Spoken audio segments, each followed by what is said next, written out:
Hello everybody! How are we doing? How are we doing? Let me just open up the Streamlabs. Just in case. Just in case anyone wants to be super generous this fine holiday season. How are we all? Please tell me we're all good. As usual, Polly is late, but hopefully he'll be here within... He'll make good time. Polydub for 3 minutes late, says Cavalier. Well, we shall see. We shall see. You have 3 minutes on Polly, and for once, or not for once, I'm usually pretty on time because my schedule is color-coded, thank you very much. But yeah, I'm on time. Yay me. Let me just make sure that everything is up to snuff. Just gotta double check to make sure that everything is live. I am live. It says so, but sometimes live doesn't mean live.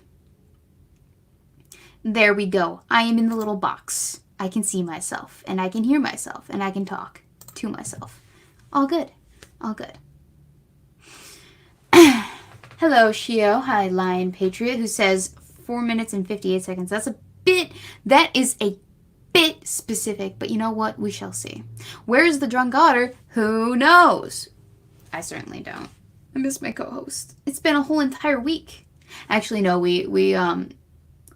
we did end up, let me tell you, we did end up getting together over the week and doing the brainstorming for the holiday special.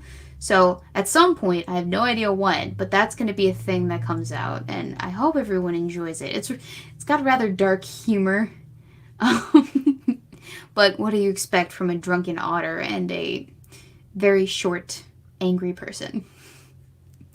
How is everyone this fine holiday season? Did we have a good Christmas, everyone? Or what else gets celebrated during the holiday season? I know Hanukkah does. Is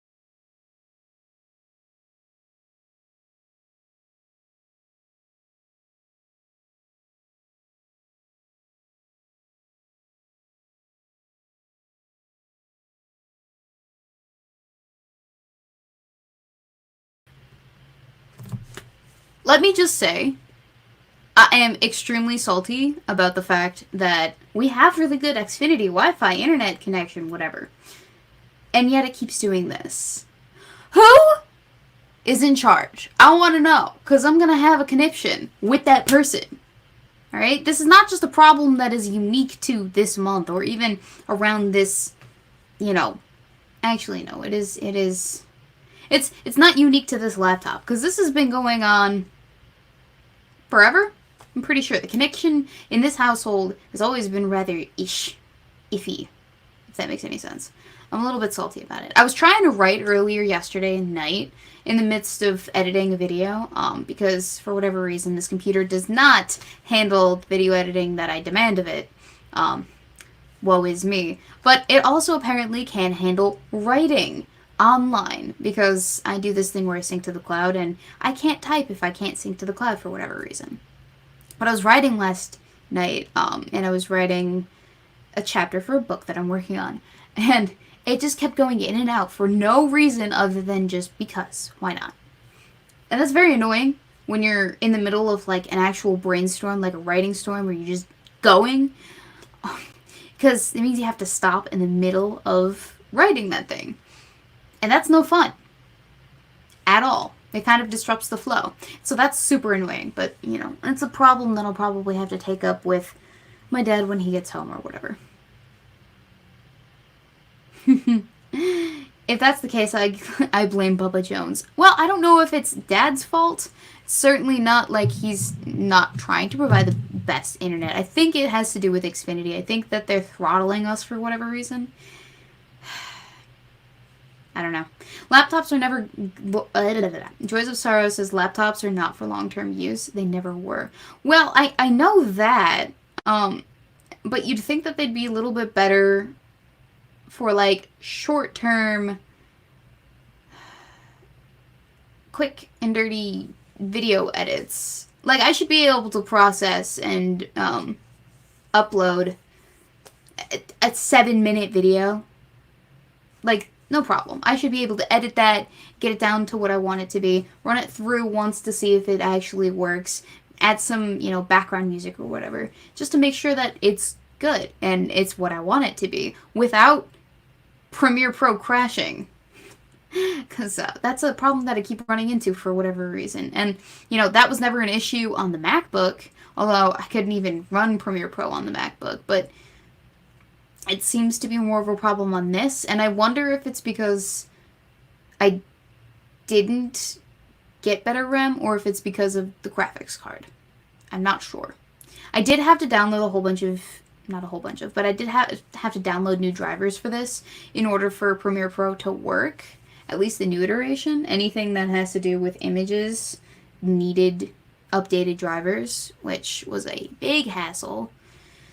But eventually we got there, and I'm still producing content. But if you're wondering why it is that it slows down when it is that I am at home, that would be why. I don't have my big old PC setup that's meant for heavy-duty nonsense.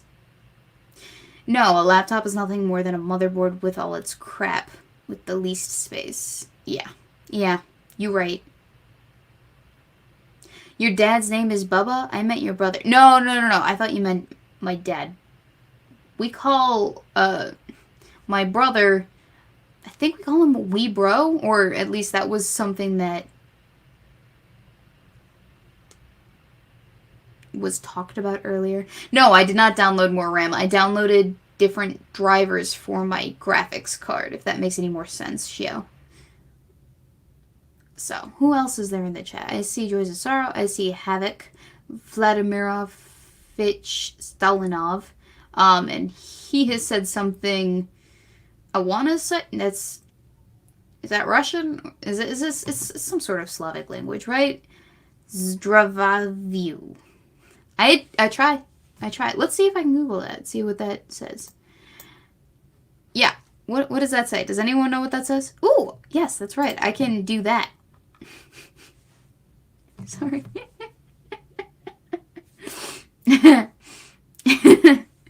I don't know why I find that so amusing. Okay, it is Russian. What is it Russian for? That's my question. So, how was everyone's Christmas? Did we get everything that we wanted? Okay. So I stopped giving people Christmas wish lists because I stopped wanting things, if that makes any sense, that I wasn't just going to buy for myself anyway. Like, the only thing that I really wanted was a portable tablet that I didn't have to worry about getting stolen when I went to Paris in January, so that I could write on the go, maybe watch a movie or two, download some stuff from Netflix, and not have an issue. So I ended up getting that for myself. But there were other things that I guess I mentioned wanting. Like, I also wanted a pair of gym shoes, and so I held off on getting myself a new pair of gym shoes because I knew that someone else was probably going to get me them because I had made mention of it. But I didn't mention the tablet because that's a little bit out of someone's price range. I mean, like, you know, it's a bit expensive. But anyway, so I had made mention of a humidifier to my dad. I was like, do we have a humidifier in the attic?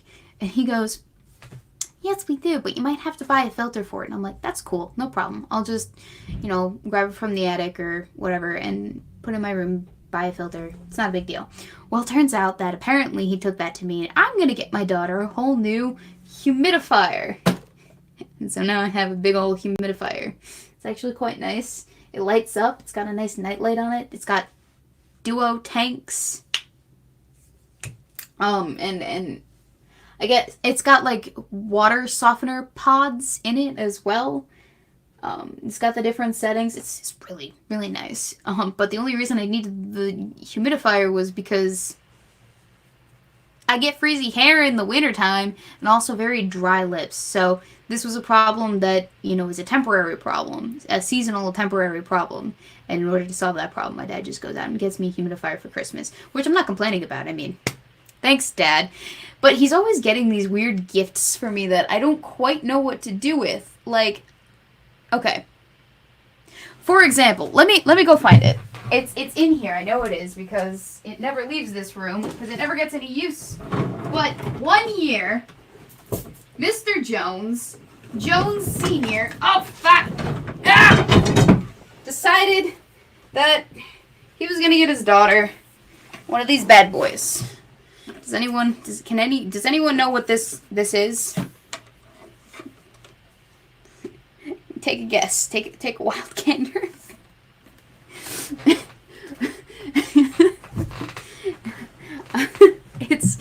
It's one of the more interesting things that I've ever gotten in a present from anybody. But I didn't know what it was at first. Crippled handbars.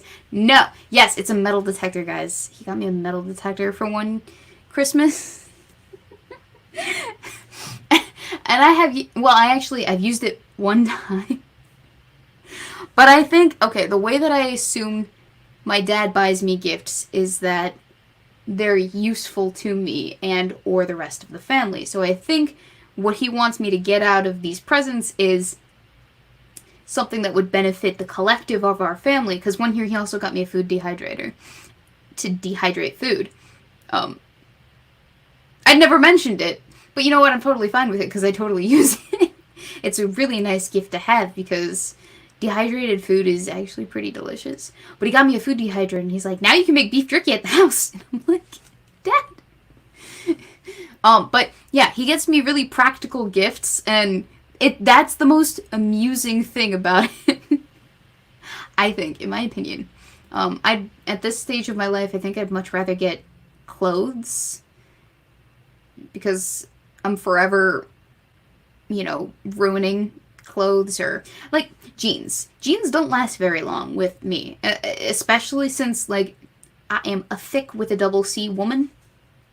Jeans do not last very long. They last maybe about 6 months and then I have to get a new pair. The reason why is because of the rubbing of the thighs against each other creates friction, and as a result, things fray because cloth is not 100% durable. If maybe I had fire hose pants, they'd be a little bit more durable, but I don't. So as a result, I have to get new pants every 6 months. Here's the top search result. What the frickety frack? I didn't call upon you. Wow. This is a really random show tonight. Polly, where are you? We need to have a discussion about things that is somewhat more flowy than this. Where was I? Oh, I was talking about gifts. Yes, I'm at that stage in my life where I'd rather have clothes, which is the exact opposite of who I was maybe 10 years ago, which is funny. Because when you're a kid, you want toys. You want, presents. You don't want pajamas. You don't want socks. You don't want... Don't buy someone underwear for Christmas. It's weird. But you don't want pants or shirts or whatever.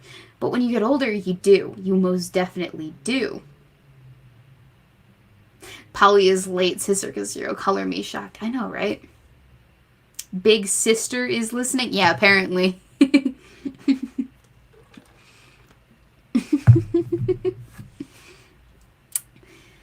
Weebo Jones. Weebs, you're a woman now. It's time for you to become a scavenger of your forefathers, as your forefathers did. Yeah, I don't know what he was thinking when he got me that. It showed up with maybe one of those fancy shower towels that has the Velcro that keeps it up on you, or it keeps it snug or whatever. I don't know, but it keeps it up on you. And it's the thing that you would essentially wear in and out of the shower if you're walking to and from the shower a long distance. Like when you go to college, it's a Velcro shower rug thingy. But that's also what I got for Christmas that year, I believe. And maybe one other thing. I think it was new bed covering. because I was going off to college. And so that year was just a whole bunch of practical things that I could totally use for when I go to college, except for the metal detector, which I've used all of one time, but I'm not allowed to go digging up in the backyard for reasons, because like the septic tank is back there and all of the electrical stuff is also right there because we have the power lines for Comcast and maybe a few other things, but I'm not allowed to actually dig up the backyard. The metal detector would be useful if I lived near a beach and I did that quite frequently and people frequented that beach and maybe I just kind of went around looking for things that people had left there. But, you know, maybe someday I'll get to use it. If not, it's a good conversation starter. Hey, here we are. Where is Polly? Jeez. Polly! Like, he didn't even tell me, hey, Weebo, I'm gonna be, like, super mega freaking late. Nope.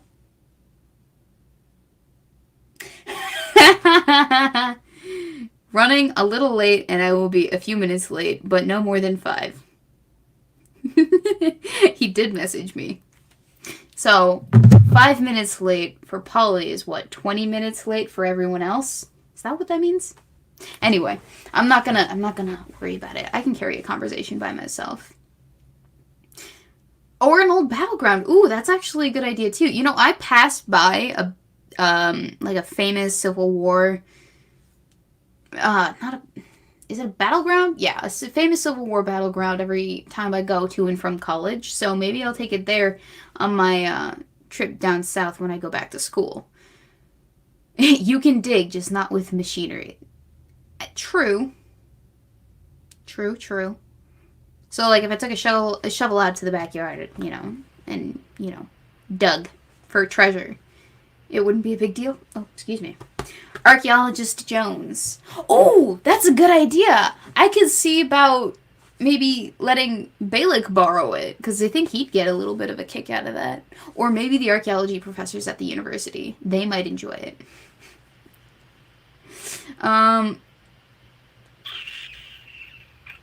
If he's not in another accident, he's in so much trouble, says Evolved Potato. Okay, no, let's not wish that upon Polly, because we don't want Polly and his friend to get into another accident. That would just be devastating. And hilarious, but devastating.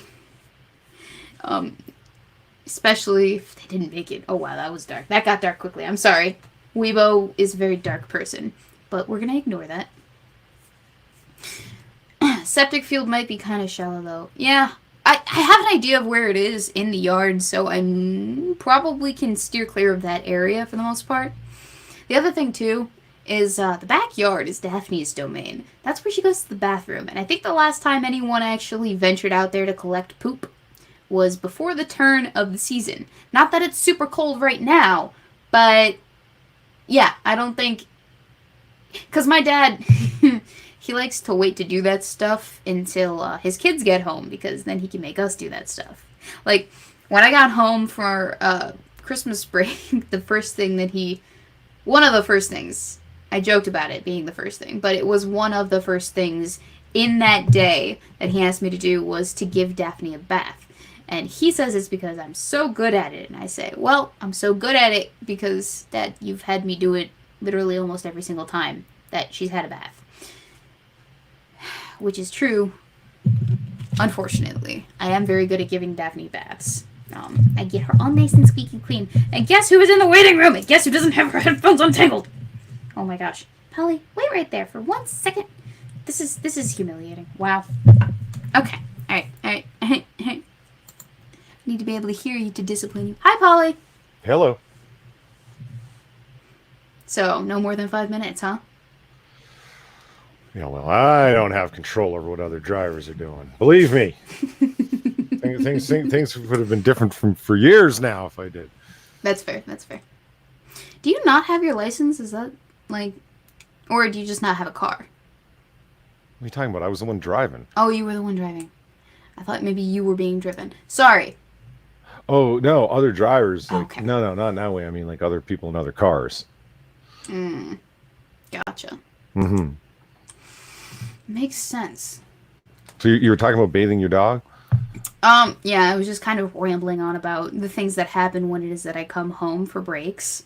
And I was talking about Christmas and whatnot and things that I had gotten for Christmas. And I just went on a whole tangent. Did you miss the metal detector bit? Yes.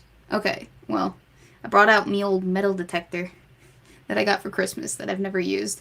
Talked about my new humidifier. Wow, I'm so riveting. You guys really need to stop me when I get into this is Grandma Jones. Like, what the You're- I'm going to wrap myself in my Afghan and have a warm toddy while I talk about what I found on the beach with my metal detector. I watch my stories. Is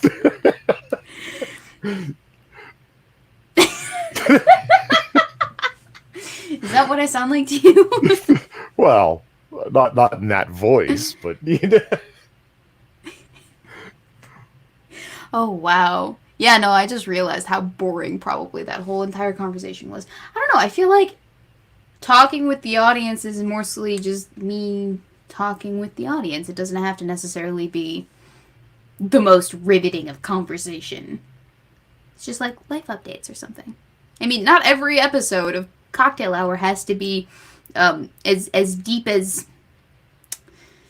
discussing philosophy of the way that animals think and whether or not they are on the same par as humans or whatever. I don't know. What were we talking about last week? Was it Christmas? Christmas movies. Christmas movies. We were talking about that. Right. Plus, I'm interesting. Like, I'm super interesting. Like, I even made humidifier Christmas gifts sound interesting. Thank you very much. You just weren't here for it, all right, Polly? It's super fascinating. I'm sure it was riveting. It Yes. lights up and everything. The humidifier? Yes. Like the settings panel, or you mean like it's got like No, like disco display?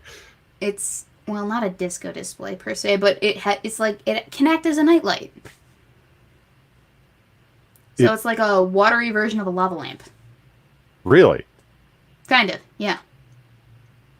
Huh. So, no wax. All right. Yeah, super riveting stuff. See? You missed on that. You missed out on that. Well, I feel that I really did. Do you have a link to this humidifier? I want to see what it looks like. Here. I'll just tilt the... Holy. That's Big what in it my looks like. screen here. It's not on right now because I had to unplug it for the light. Oh, look at that. Yep. It's like eye humidity. Looks like an Apple product. Homedics. It's super cool. I really like it. It Nice. helps with the frizz because you notice, like...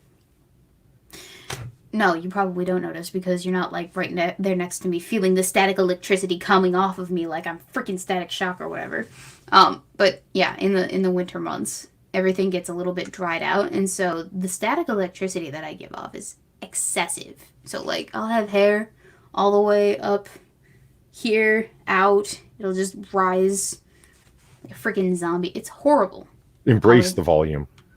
Embrace the volume, but it's not good volume. It's not structured. It's just... It's like when you touch one of those little electric ball things at the museum. You know, the ones that, like... I do. Okay, you know what I'm talking about. And your hair goes up. Yeah. It's exactly like that. It's the worst. It's the worst. Like, talk about first world problems. Of the first world problems that I have, it is the worst. I've never understood that first world problems comment. Really? Well, I mean, I understand the meaning behind it. I just find it. Well, okay, it's like, but I live in the first world. Mm-hmm. How odd would it be where it's like, so what'd you do today, Polly? Oh, well, I walked 3/4 of a mile to a dirty well and got some tainted water because I have third world problems. Like, it doesn't It's make not any a sense. competition. Well, of course I've got first world problems. I live in the first world. Mm-hmm. So you're saying it's a useless phrase that we use? Or Yeah, at I least- guess. It's like, if somebody's talking about, like, can you believe I couldn't find my dedicated caviar can opener? And then when I finally did, it spilled all over my Asian silk scarf. Like, yeah, that would be a little, like, poncy of a thing to be complaining about. But that your hair frizzes up is not exactly something to feel saddened by, I think. It's not that I'm saddened by it. It's just super frustrating because it makes everything so much more difficult to manage, and it pushes me closer to the edge of like, well, now I'm just gonna fucking cut you all off, solve that problem right away. But no, I've managed to manage it in these dry winter months. I'm glad that you say frustrated like I do. How do I say it? How do you say it? Wait, what? Sans the first R. It's more frustrated than frustrated. I get people bust my balls about it all the time.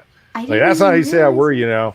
Yeah, I'll say it however I want. Polly lost his nutmeg grinder. Yeah, talk about first world problem. Well, whatever. You could always use something else to grind nutmeg with, I guess. I don't know. I used a makeshift mortar and pestle. Wait, so did you actually lose it? Mislaid would be a better way of... Where does one mislay something? Well, if I knew, it wouldn't be mislaid. Well, okay, no. Okay. Am I correct in assuming that you live by yourself? Yes. Okay. So if you mislaid it, where could it have possibly gotten off to you that you wouldn't be able to find it? I'm the guy who found a gun in the fridge one time. They're all do you not know, like things.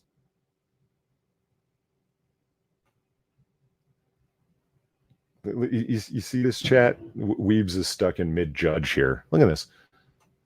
Just frozen. Do you not know where you put your own things?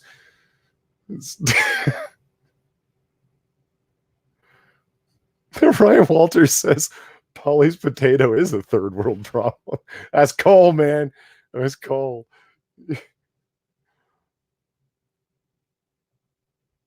I fixed it. There we go. Sorry. It's all what good. did I miss? Nothing. I was just making fun a little bit. Oh, of course. I said you were stuck in mid-judge face. And... Oh, did you take a picture of it? Oh, shit. No, I didn't. Polly, you have one job. I'm just kidding. Weebo pause face. No, the reason it was stuck in the fridge because I went in there to get a drink and I had it in my hand and I needed to set it down because there was nowhere around me. So I set it down there for a second and got the drink and then closed the door and then went about what I was doing. And then I was like, wait, where'd that gun go? And I'd retrace my steps and there it was. It's always in the last place you look. You want to know why? Because after you find it, you stop looking.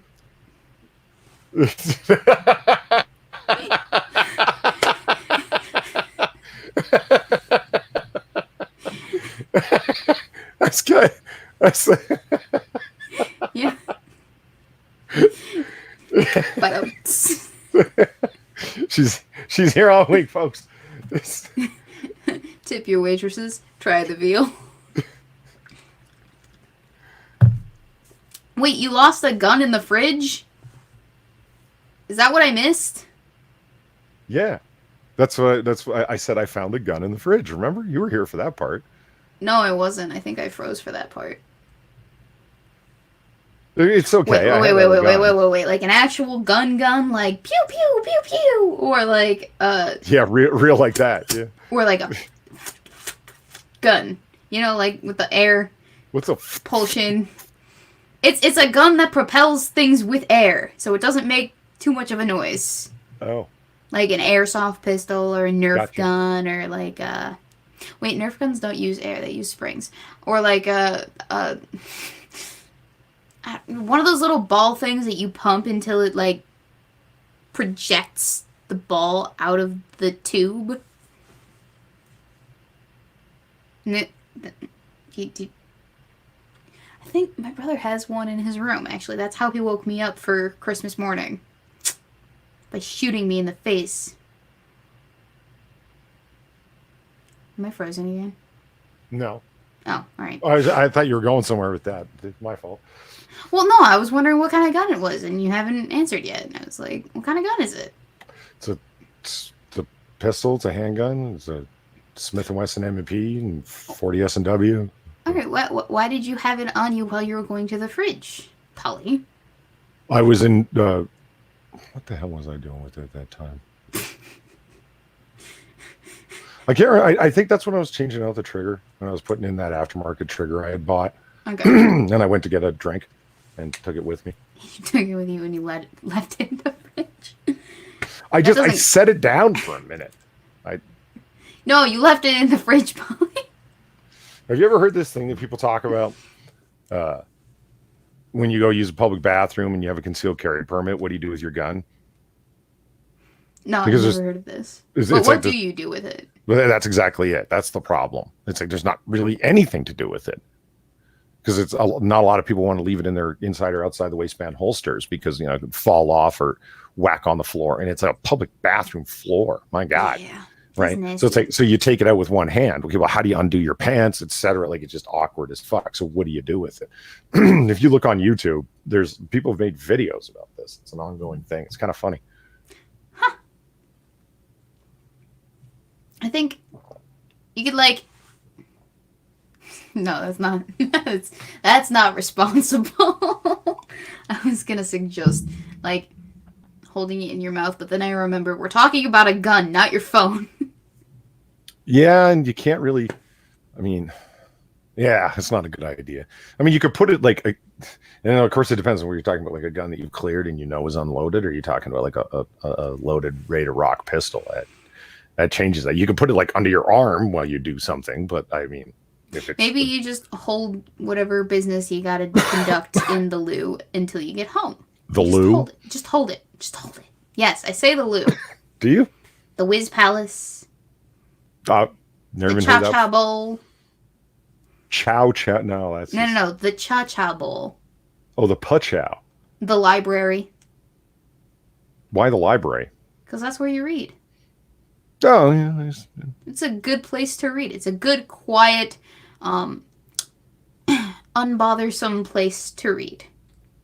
It's where my grandfather spent most of his time. It's where I spent most of my youth, hiding from annoying teachers who wanted me to do spelling tests. I actually once missed an entire spelling test because I was just hiding in the bathroom because I hated them. I absolutely hated them. And this you hid in your bathroom for most of your youth? No. Yeah, if you sit on the toilet too long, your legs fall asleep. Yeah, and then you get that nice ring around your butt crack.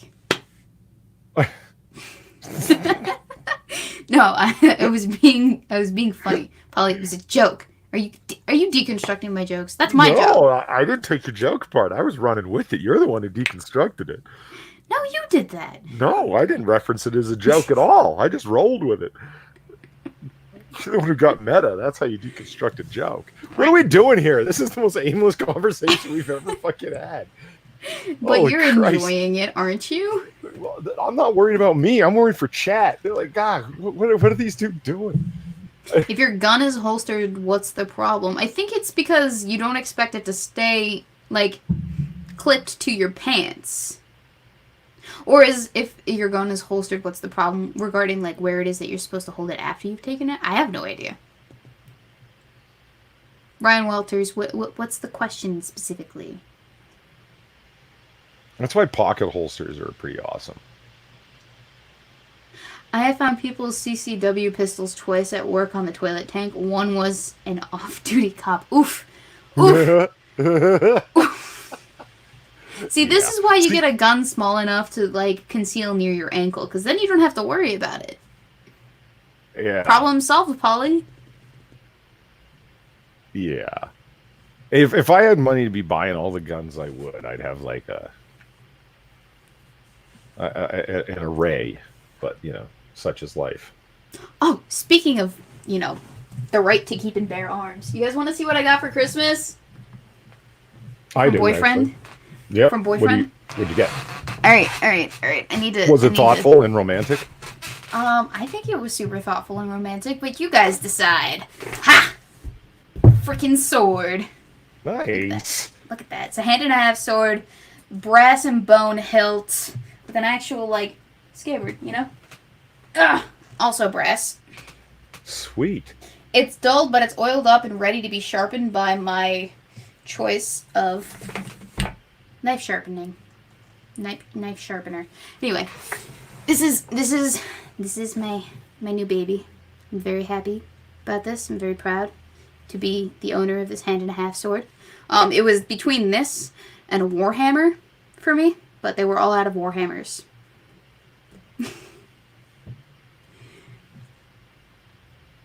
No, that wasn't a funny joke.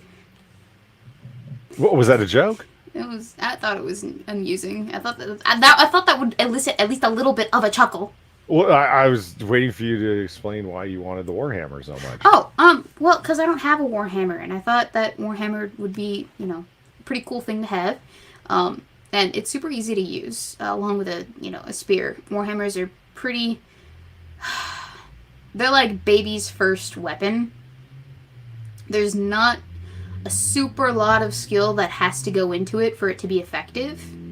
And so you can do a lot of damage with either of those and still come out on top. Because, one, they offer a lot of distance, and two, it's mostly just for, at least the Warhammer, a lot of momentum that actually does most of the shenanigans. But yeah, I actually have been looking at getting myself a hand and a half sword anyway. This is just a really lovely surprise. We actually had a $60 limit on gifts this year, and that is specifically the reason why we had a $60 limit on gifts this year, because boyfriend has a tendency to go over the top regarding gifts for me, which is, not a problem, except I also can't compete with that, because while he's got a job, I'm a college student, and so I have to impose the limit, because otherwise that happens. But apparently it'll happen regardless of if there's a limit. So, do they make a kitchen warhammer? You mean a meat hammer? Question mark? Polly, am I frozen again? Or are you just not interested in this conversation? What do you mean? You were reading chat. I didn't want to... well, no, I just read the one chat, but do you interrupts have anything and to stuff. add? Do you have, what are those things called? A belt for your sword?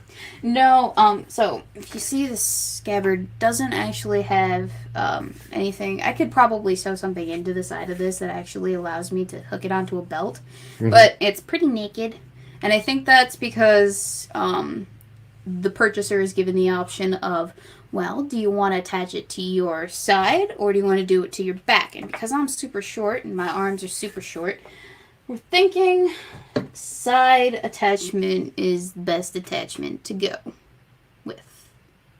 Methinks. But I'd have to figure out how to install that myself or have someone else do it.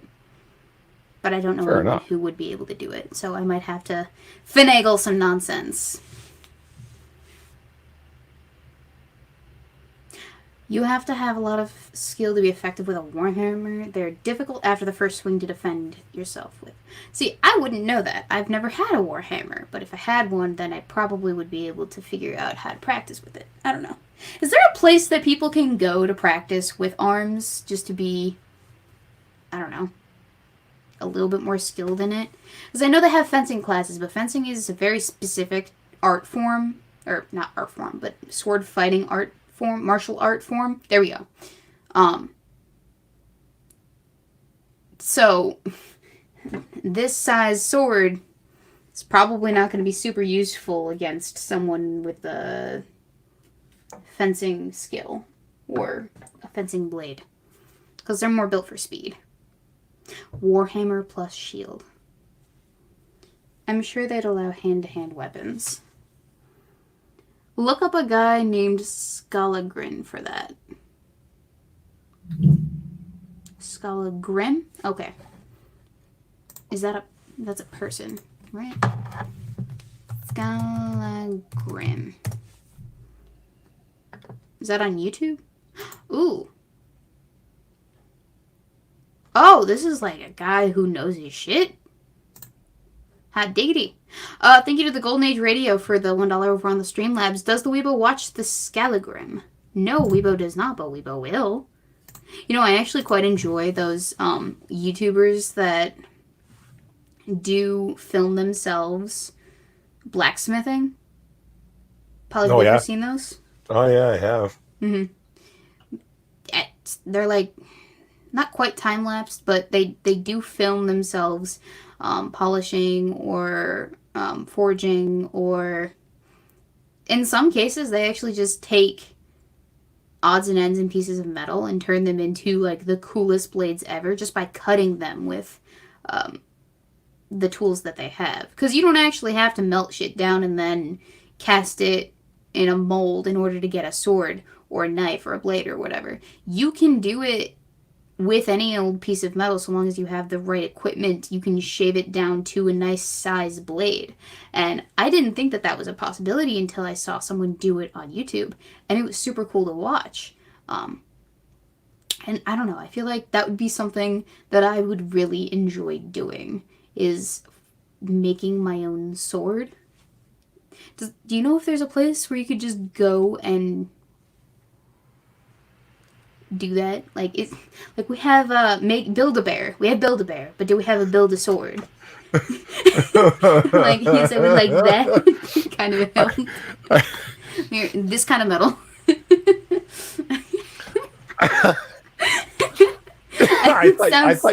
I thought you meant blacksmithing courses, but you want the Build-A-Bear of swordsmithing. That's great. No, I would like to take courses too, but I mean, like, before I take the courses, I'd also like to know if this is something that... Is it something that you can just do recreationally? Let's see, why not? Build a forge. Women don't make swords, they make sandwiches. Oh boy. Oh, before I forget. I don't want to forget, but before I forget,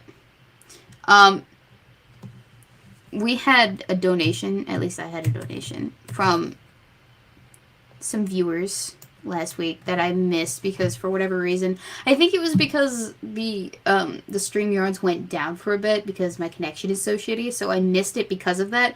But we had one from Ocean Redux who said humans might be fucking dumb, but can you name a species on the planet that can deflect a fucking asteroid?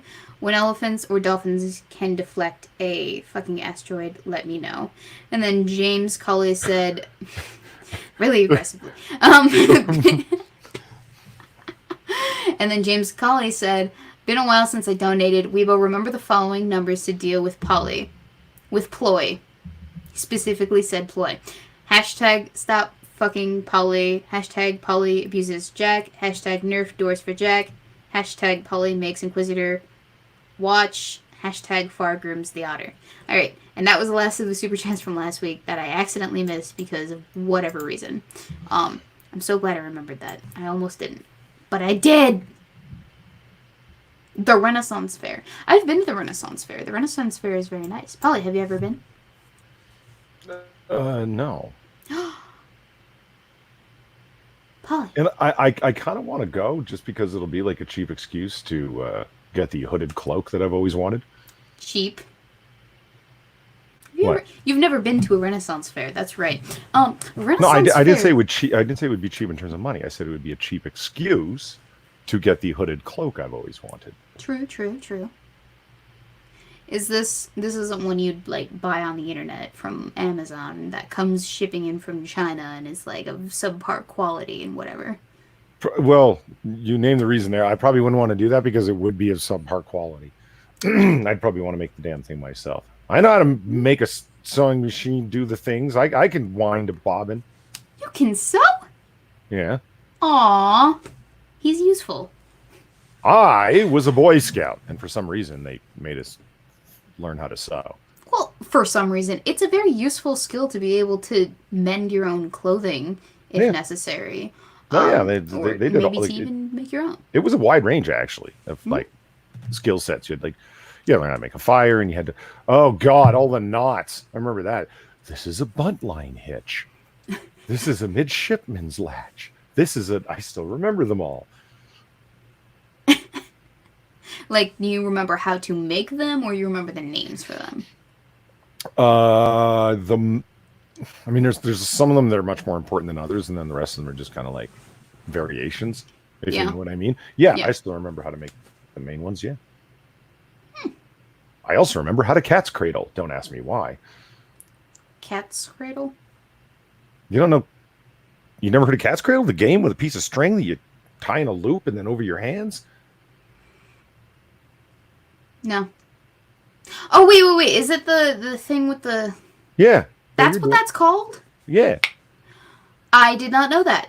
If it has another name, I don't... Okay, I'd be willing to believe this.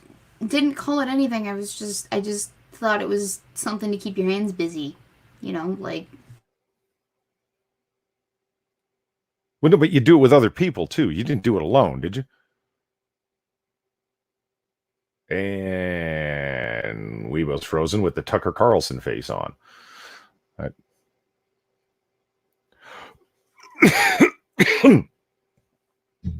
Yeah, so anyway, what was I talking about? We had to do in Boy Scouts. What was I just saying? Oh, yeah, sewing. Yeah, it is a useful skill. Weebo F. I thought I had the potato, and I do, so I don't understand what's going on with Weebo. It's not the computer itself, it's the connection at this house. For whatever reason, it just goes in and out. I have no clue why, but it do. Because it's a really nice laptop. I spent a pretty penny on it, so it better goddamn not be the laptop. But I don't think it's the laptop. So why were we talking about sewing?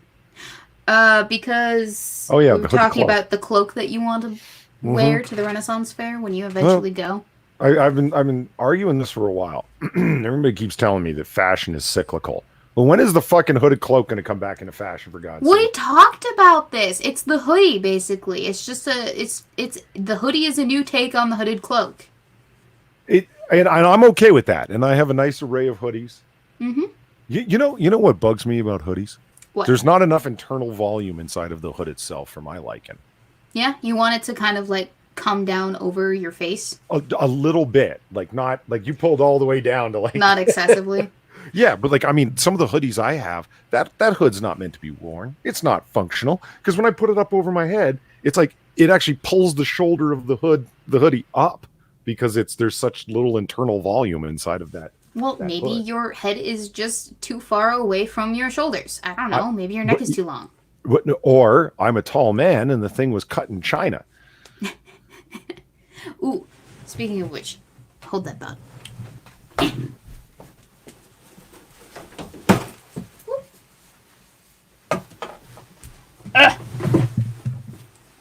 I'm back.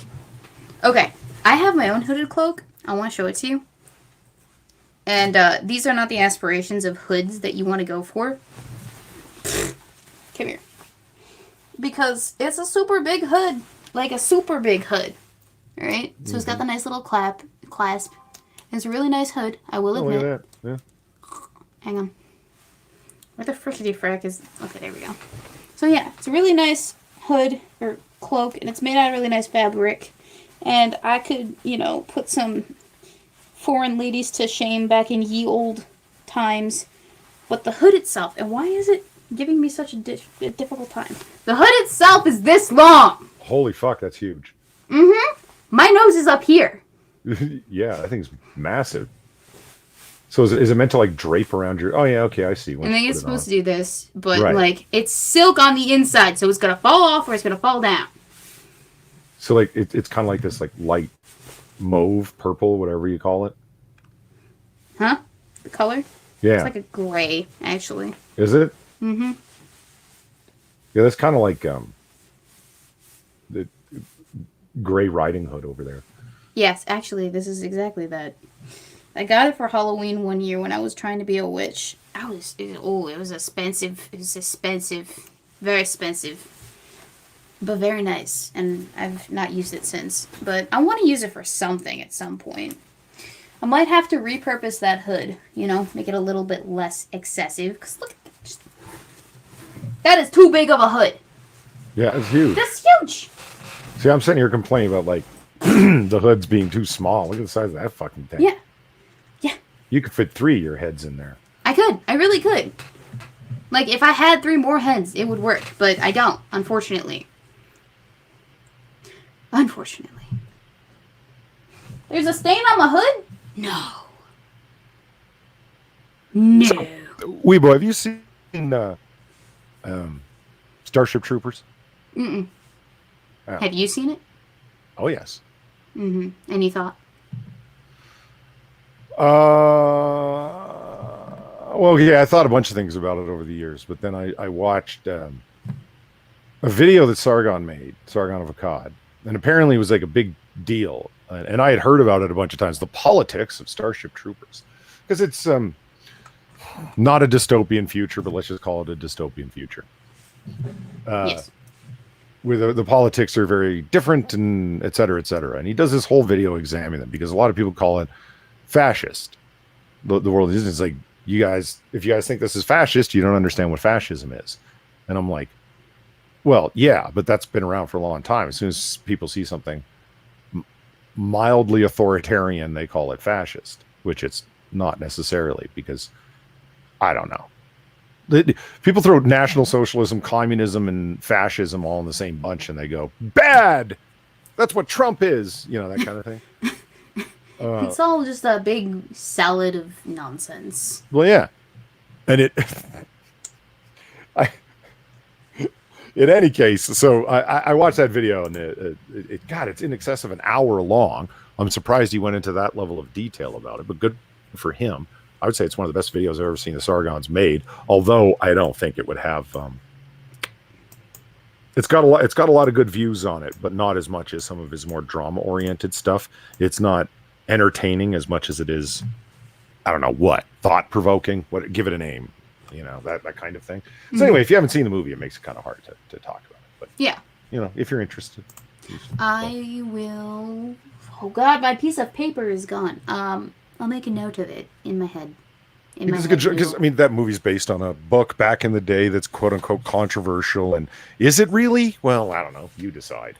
And so he does a good comparison between here's the movie, here's the book, here's what people are saying about it, and here's why they're largely wrong. Yeah. Thank you to Golden Age Radio again for the donation over on the Streamlabs. Weebo would make the most artisanal of sandwiches because she's so autistic. I actually make a very good sandwich. Thank you very much. No, Radfinks said Sargon recently made the video, The Politics of Demolition Man. That's what made me want to watch the... Okay, so I'd heard about this video, but I never got around to watching it, like his Politics of Starship Troopers, and and then when he finally came out with the Demolition Man one that he'd been working on for a while, I'm like, fuck, I still haven't seen that first one. So I went back and watched it, which I had to take in 3 sittings, because like I said, it's over an hour long, and it's dense, yo. Yeah. We've been working on it for months, and you can understand why, because he goes deep with, okay, look, here's what Benito Mussolini's saying about fascism, and he kind of in a lot of ways gets to define fascism, because, you know, the fascist party and all. Yeah. That also made me go watch what's her name? ContraPoint's video on fascism. Oh God, honey. Oh. Is it not correct? I haven't seen it, so I don't know. Is this like a... It's wrong in the sense that, like, you need to work off of a different word, because the word you're using doesn't mean what you think it means. She's defining fascism as thing I don't like. Politics of people that I don't like are now fascism. And it's like, fascists are constantly gaslighting people. And I don't think you know what that word means, gaslighting people into thinking that their alt-right tendencies are more centrist than they actually are. People use gaslighting quite a bit in popular, culture. And yeah. Amongst a few other words that I don't quite think that they understand the meanings of. Yeah, well, people had talked about that video a lot. ContraPoint's video, I mean. And I had seen it come up on Twitter where it's like, if you want to understand what the GOP and Trump and Republicans have been doing for years, you need to go watch ContraPoints because she's going to fill you in. It's like, oh, God. Look, guys, I don't get to have any kind of expertise in anything political. I agree with Ben Shapiro's assertion on that. If you study politics for a living, accept that you don't get to have expertise. Okay. On everything except for political theory, there you do get to have expertise. Look, I'm telling you how to recognize fascism and when to not. If somebody's talking about the state, there's nothing inside the state. Everything is inside the state. There's nothing that's outside the state. And any actions of an individual that are inside the state that are not directed towards it are counter to fascist theory and need to be dealt with. and anything that somebody's doing that's working towards the betterment of the state is a positive action, that's fascism. It's discounting the individual as only being a part of the larger whole of the state. Everything's about the state and service thereof. And leadership is held within a power elite that has the state first and foremost in mind. That is the nutshell version of fascism. So when they call Donald Trump fascist, it's like, what? Like, how does that even make sense? Like, call it authoritarian, call it all sorts of things, but don't call it what it's not. Oh, this word fascism, it sounds ugly. So we'll call him ugly thing. And ContraPoints goes off on this, and she doesn't ever talk about the state. She talks about individuals talking to each other. It's like when they try and make you feel like you're doing this thing, but you never reference the state, you moron. You promote yourself as a highly educated fucking person. What the fuck? How could you have missed the definition of what makes fascism fascism? Mussolini talked about it publicly all the time. He wrote about it all the time. He's kind of the guy who gets to define it. That's like saying, oh, well, that's not really socialism, you know. Well, that's what Karl Marx said socialism is. Oh, well, yeah, but fuck him. It's like, well, he kind of gets to define it, you know. True, but, you know, we're at that point in time where, in postmodernist society, where definitions of things become what the popular culture determines them to be, and not so much what they actually are. Which is the confusing thing about, you know, vocabulary, is that definitions for words can apparently change. Apparently. For instance, the word literally does not mean literally anymore. It literally doesn't. No. Did you see that Merriam-Webster dictionary? Was it them or was it not Encyclopedia Britannica? Mm-hmm. No, some large reputable dictionary actually added a sub-use of literally under the word literally to mean figuratively. It's like, I got no words. That's deeply ironic. You added the word, the definition of figuratively under literally. That's the exact opposite of what it's supposed to mean. It's like looking up the word large and finding under it saying could mean small. Very small. I want to answer this question for Devil Fruit Zero because he was wondering what gaslighting is. And gaslighting is essentially when you make someone else doubt something that they were initially very certain about. It's a psychological manipulation of another person, essentially, to get them to doubt something that they otherwise wouldn't have doubted before. So, if I were to say, Polly, I remember last week we said we were going to talk about, you know, carbon emissions. And Polly goes, no, we weren't. And I'm like, but we were. And Polly is super insistent that we weren't, but we actually were. That would be Polly gaslighting me. I'm sorry, Polly, I made you the bad guy in this scenario. But Polly is essentially trying to get me to think that I'm misremembering the past, when in fact I'm not. It's a mode of getting someone to self-doubt. That's basically what it is. Did I get that right, Polly? That works for our purposes, I think. All right, cool. Because maybe I skipped a few things, but yeah, that's basically the gist of it. Thank you to Lion Patriot for the $5. Hashtag Warhammers for Weebo. I agree. Warhammers for Weebo. I'd like a Warhammer. It's on my shopping list. Making someone think they are insane or misremembering. Exactly. Yes, making someone think that they're crazy or misremembering or maybe whatever. Yeah, essentially. Self-doubt is, the crux of that whole thing. And there have been some really interesting ways ways that has been incorporated into popular culture that actually are gaslighting. I just watched this episode of Friends. Did you ever watch Friends, Polly? Please tell me you did. Sporadically for a few minutes at a time. So, around season 2... I was really more of a Seinfeld guy. Oh, that's fair. To each his own. I won't judge. Everyone's got their thing. In terms of sitcoms, of that era that I've watched on it's Hulu good background or Netflix noise. or stuff. Friends was just, I get why people would like it, because it's sort of like you're hanging out with your friends, like, no pun intended there. You know what I mean? Like, it's good background material. I hear you. I always like the sardonic sarcasm of Seinfeld more than the get along gang that was the Friends bunch. Okay. But I'm sorry. You were saying the Friends episode that involved gaslighting? Yes, I was. There was a Friends episode where, Joey had moved out because he was some big shot, actor person on Days of Our Lives, and he wanted to move out and be on his own for whatever reason. Okay. And Chandler was roommateless, and so he got another roommate, and this roommate, I think his name was Eddie or whatever, absolute nutcase. No question about it. Like, I think Chandler described him as a sociopath at one point. Probably not necessarily, but he was an absolute nutcase. And in order to get the nutcase out of his life, in order to, reclaim the rest of the apartment, he essentially, Eddie came home to find that all of his stuff had been moved to the bottom of the apartment complex, on the first floor.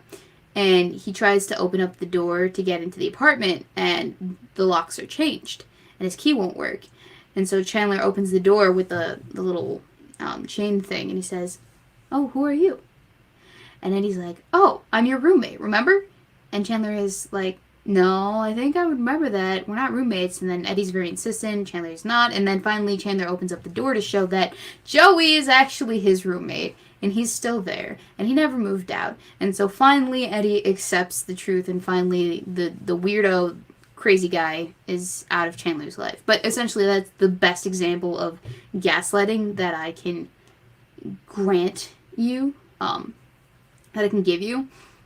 And it's not actually explicitly spelled out that it is gaslighting, but that is essentially gaslighting. It's a very good example. But it's used a lot in contemporary culture for entertainment purposes, actually.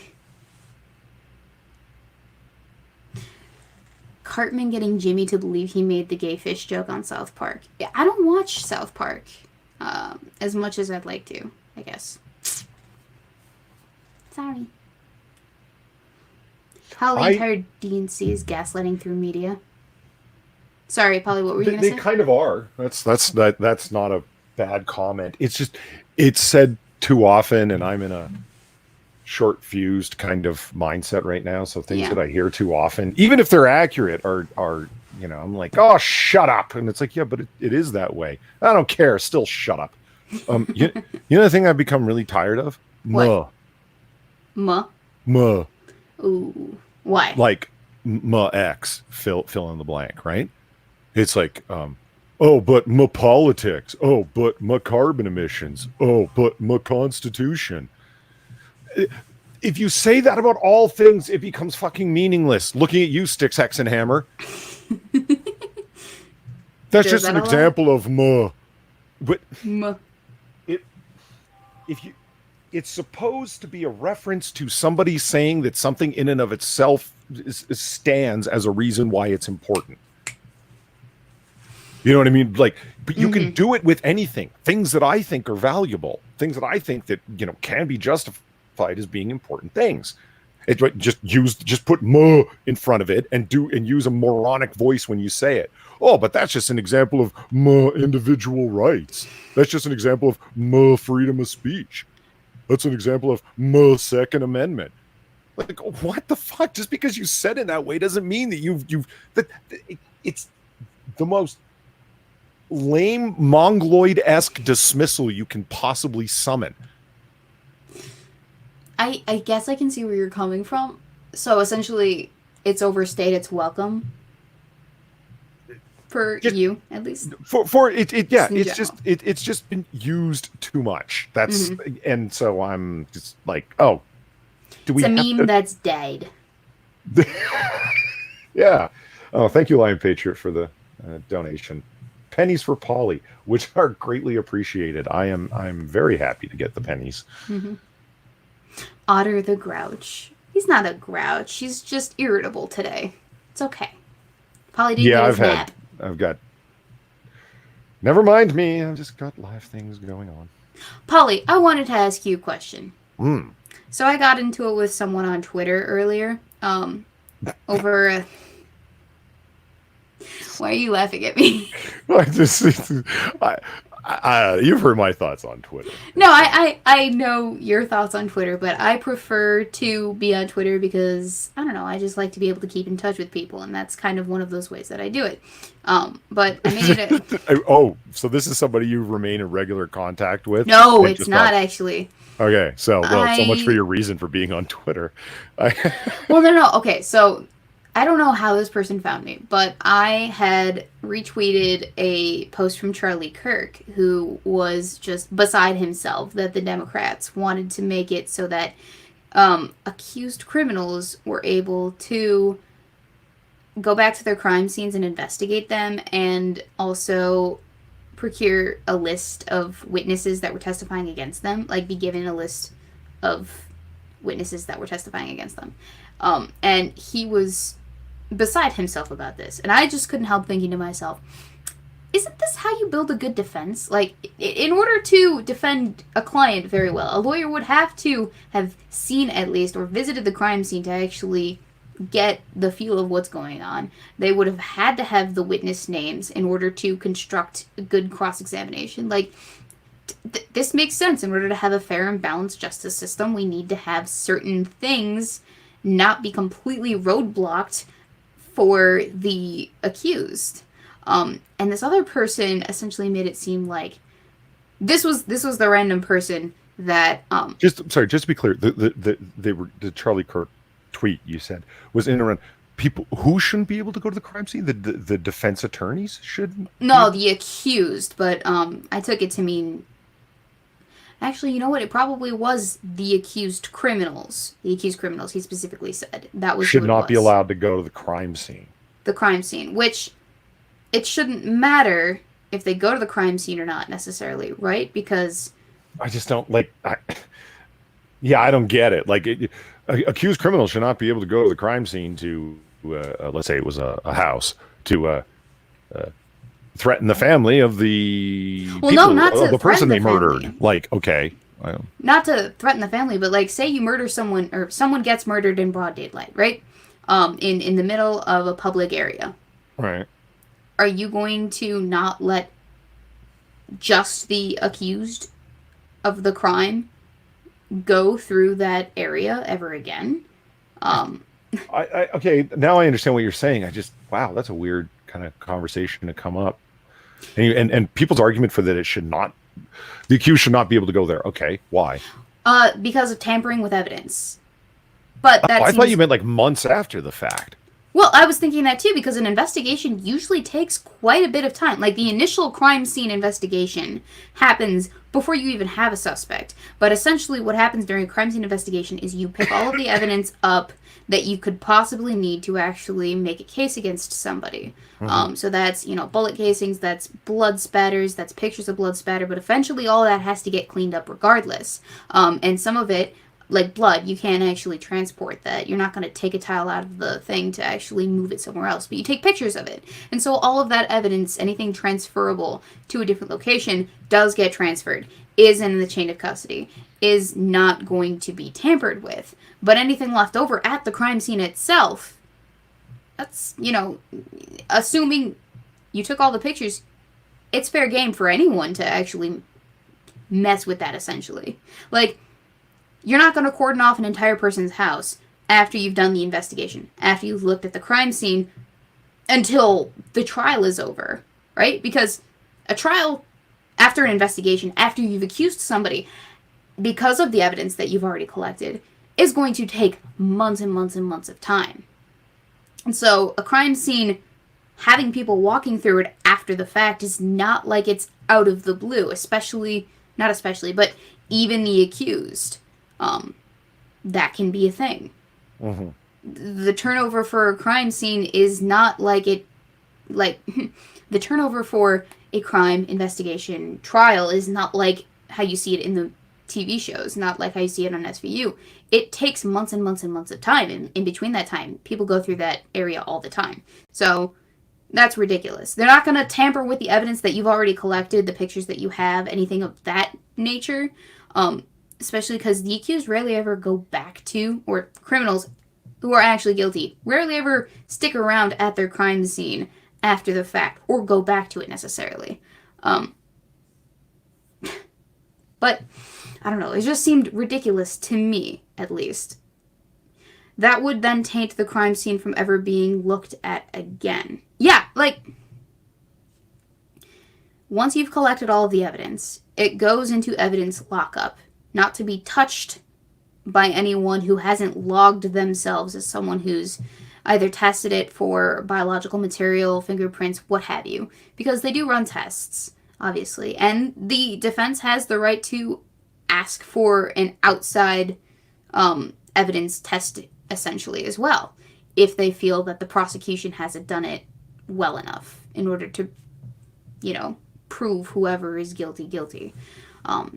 That is a thing that can also happen. But there is a chain of custody that is followed. There is a way that people can go through evidence that reinvestigates it, relooks at it. But things do kind of get destroyed when it is that you testing it as well. Especially if it's biological evidence. That stuff doesn't last very long. Chain of custody. Thank you, irate prostate. That's what I was thinking of. Oh god, I couldn't remember what it was called.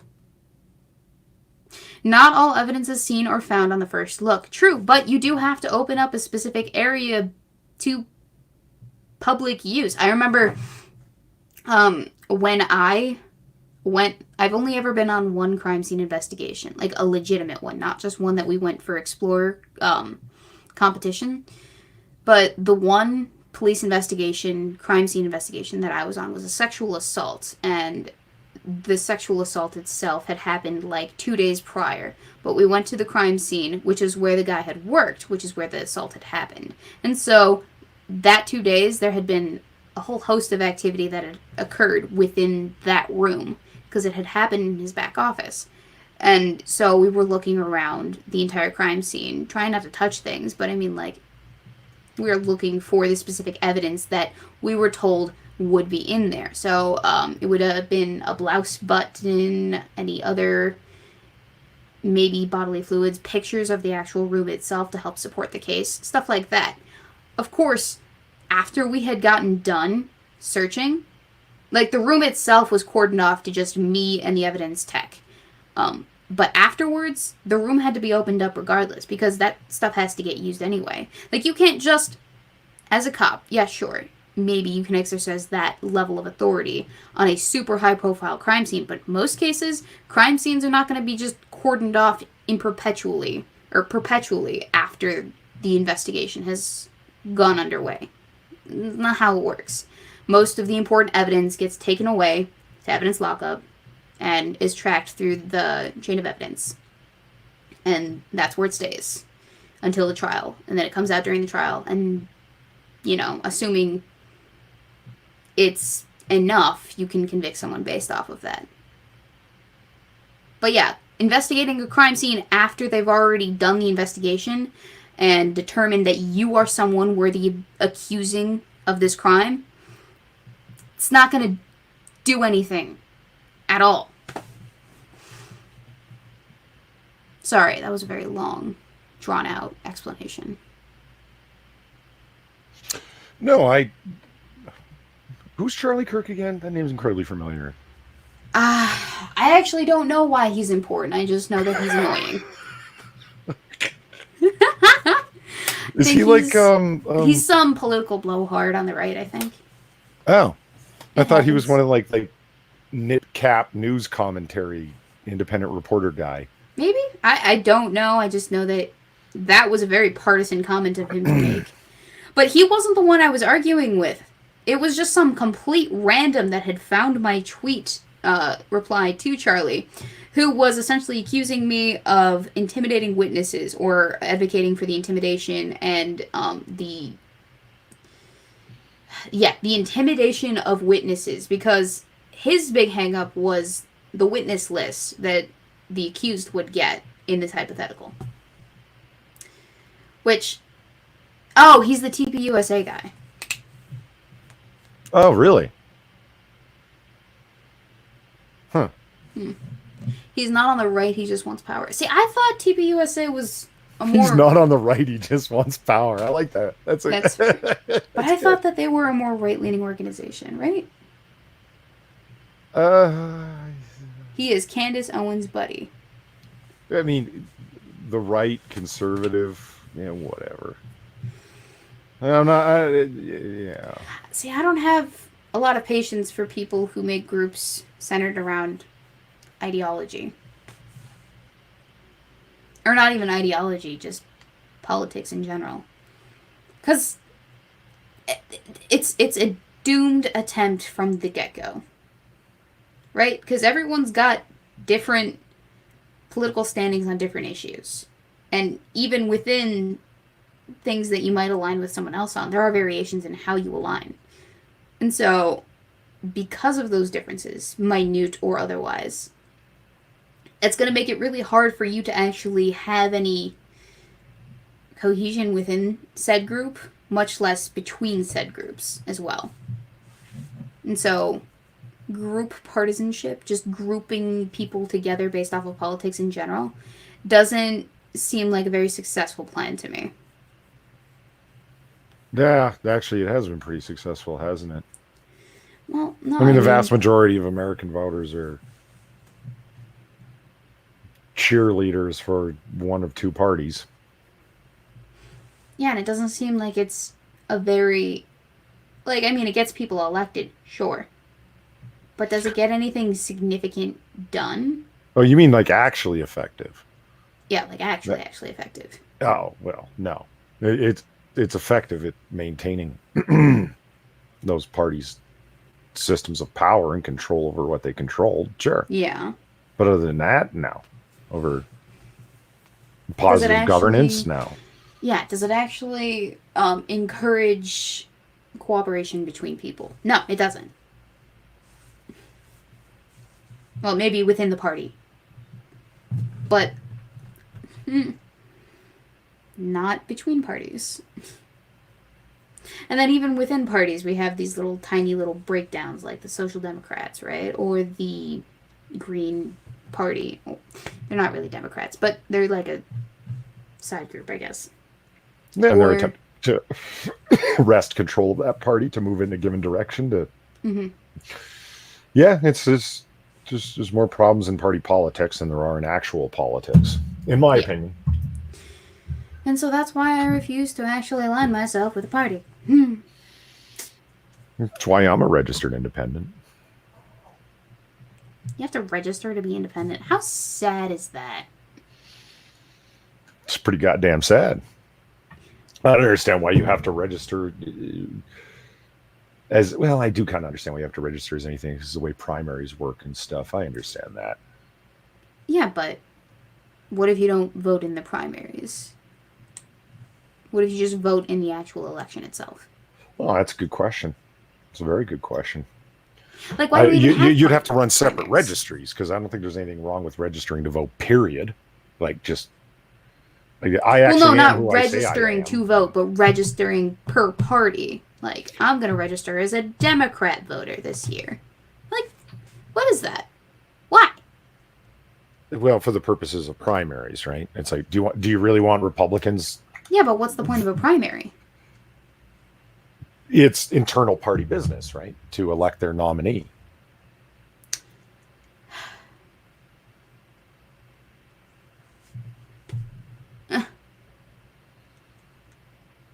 I don't know. I just... Ugh. Noises of general disgust. I remember my mom getting all upset for the run up to the 2016 election, and I don't blame her. I understand the thinking very, very well. I was explaining some of the things that happened with delegates and stuff, and she asked me, "Okay, well, what's going on with this?" I said, "Well, that's different." She goes, "Why isn't it the same?" I said, "Because it's two different parties." It's like, why don't the parties have to have the same rules? Why would they? They're separate, private organizations. They can establish whatever internal rules they want. But that doesn't make any sense. And I get the perspective. If during your entire life there's only ever been two political parties, it seems like they were enshrined in government from the beginning, and that's what they want you to think. You can't have politics without the GOP and the DNC. You need us. And it's like your private organizations that rally people to make sure that you have control of government. You're a party. You're not government. But here we are. They are synonymous, essentially, with that. Yeah, they want you to think so. What stops people from registering in both Democrats and Republicans? Or as both? Can you do that? You can't do that. But can you? Because No. it's only a database for either party, right? It's not a public government database of, oh, well, this person's a Democrat, well, this person's a Republican, because they're private entities. The DNC, It is DNC, on the right? local level. I mean, you can. That's part of voter fraud, is that you can re-register by proving your residence in like 5 different places. That's how they register dead people. You know, you can. Yeah, you can do all kinds of voter fraud. No, but I mean, like, can you register with the DNC and also the RNC? Locally in the same place? No, because you're already on their local records as having registered already. Now, you can go somewhere else and pretend that you have a residence there and register for the Republican Party over there when you registered for the Democrat Party elsewhere. Yeah, it'd be fraudulent, but whatever. I mean, I don't like it. you don't think that's right? It just seems so extra. It's so extra. It's not necessary. Like, we already registered to vote. Why do we have to register to vote for this party? Like, what if I don't want to register to vote for this party next year or this year or whatever? Like, And if you register as an independent, does that mean you can't vote for a Democrat or Republican while you're registered as an independent? Is that how that works? Say that again. I'm sorry. If you register for, like, as an independent, or say as a Republican, does that mean you can't vote as a Democrat? It's been a while since I voted, so I'm a little bit fuzzy on the details. I've never voted in primaries. I don't know. That's actually a good question. I couldn't tell you personally because I've never voted in primaries. I have yet to miss a local, state, or federal election since I was able to, but never primaries on purpose. Why never primaries? Because I'm opposed. I just don't care about their party politics. That's fair. And I get the idea, because the idea is that, like, well, are you a Republican? No, I'm not a Democrat neither, and I'm not a whatever fuckery party. Oh, it's so confusing.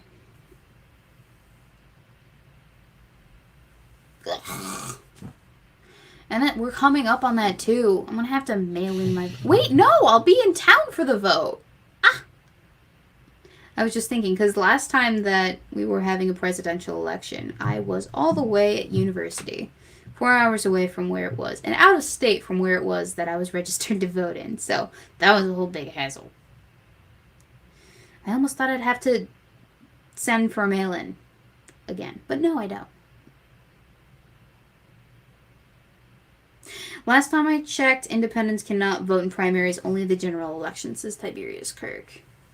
Right? Yeah, well, that would stand to reason. Why as an independent, you're not a member of the party, registered, active in the party? Why the hell would you have a decision in who their leadership is? That makes a lot of sense. Fair. Actually, I think Balik said that this year in the primaries he was going to vote for Bernie Sanders. And the reason why he was going to vote for Bernie Sanders in the primaries, even though he's a registered Republican, I think Indiana has no stipulation about who it is that you can vote for primaries-wise. But he said because Bernie Sanders does not stand a chance against Donald Trump. So I'm like, okay, I guess that's clever, but you're one vote. Come on. Please. But I guess it was more of a protest thing for him than anything. Yeah, it's. I would argue that it's really a bad idea to think about yourself in relationship to everyone else when going to vote, because I don't know. Any human beings will be able to cynicize themselves right out of the point in voting. Like, my parents have been canceling each other's votes out for years. Hey, honey, says my dad, let's go cancel out each other's votes. And it's like, why are you two going? Like, it's just, don't think about it. Just go do it. You know what I mean? It's Well, it's a thing that we do that, prolongs the patriotism of the people. Oh, God. I'm so disillusioned with this at this point. Like, do you ever feel like you're politicked out, Polly? I say to you, of all people. Well, yeah, that's why when people ask me, it's like, so what do you think of you? How would you describe yourself? I'm a burnout. Oh, I'm going to use that from now on. All right, side tangent thingy. The next 6 minutes, thank you for the donation over on the Streamlabs. Help this girl harness her college chi with college monies by buying her sweet Weebs merch. Her brain is alphabetized, y'all. Also, show some potato love to Polydub. He needs a new potato. He really does. And you can get a Weebo pillow. You can actually. I know you can. I've seen store. It. Yes. Yeah, you can get a Weeb pillow. So I mean, hey. Polly. Speaking of your au gratin, I had an au gratin potato yesterday. Like the dish? No. So I got an Omaha steak package in the mail from distant relatives, which was really nice of them. And in that package came some au gratin potatoes. So there were like 4 little, not hush puppies, but they look like them. And they were labeled au gratin potatoes. And I had to look up how to make them on the internet. But that's what they were labeled. So I will go with it. All right. So I had au gratin potatoes yesterday. Nice. Now I know. Now you know what they are. Mm-hmm. From personal experience. Yeah. Oh, it's this Dana Foreman asked, how was the goose dinner? I didn't end up having goose. Duck? No. Turkey.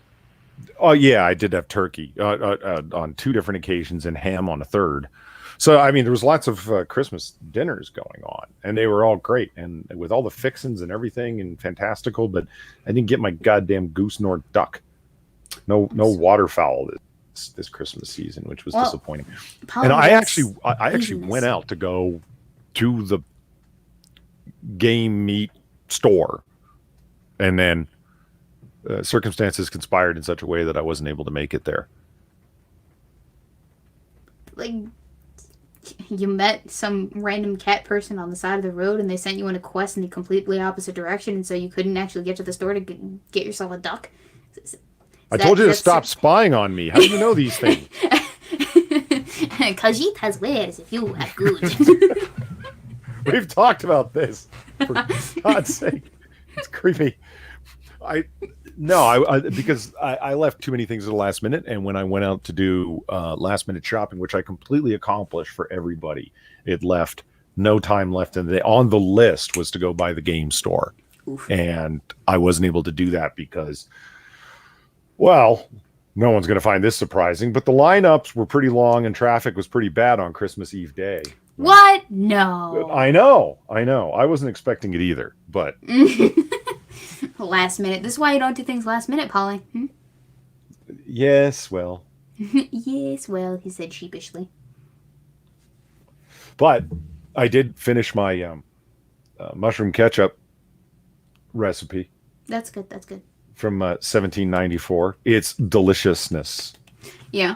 Yeah, I didn't. I had worries. Like, I mean, how do you know if it's going to be good or not? Right. You don't.